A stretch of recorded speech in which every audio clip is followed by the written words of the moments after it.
আসসালামু আলাইকুম প্রিয় দর্শক শ্রোতা। আজকে আমাদের আলোচ্য বিষয় হবে আইএটি সেন্সর সম্পর্কে। শুরু করলাম আল্লাহ তাআলার নামে। আইএটি সেন্সর, আই ইনটেক বা ইনলেট, এ এয়ার, টি টেম্পারেচার, এয়ার টেম্পারেচার সেন্সর। শুরুতে একটি উদাহরণ নিয়ে আসি।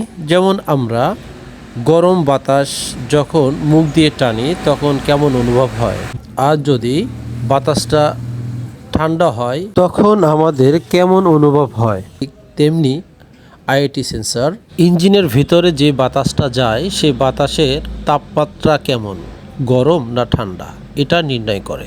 সাধারণত আইএটি সেন্সরের কাজ হলো বাতাসের তাপমাত্রা নির্ণয় করা। এই সেন্সরের মধ্যে এনটিসি থার্মোস্ট্যাট থাকে, যার মাধ্যমে বাতাসের তাপমাত্রা নির্ণয় করে ইসিউকে একটি ভোল্ট আকারে সংকেত পাঠায়। সাধারণত ঠান্ডা বাতাস অর্থাৎ বাতাসের ঘনত্ব বেশি, আর গরম বাতাস পাতলা হয়।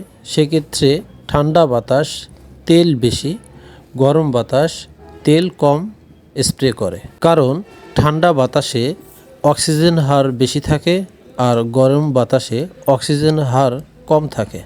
বাতাসের তাপমাত্রা অনুযায়ী আইএটি সেন্সর যে আকারে বা যে ভোল্ট অনুপাতে ইসিউকে তথ্য প্রেরণ করে তার একটি চার্ট শেয়ার করব।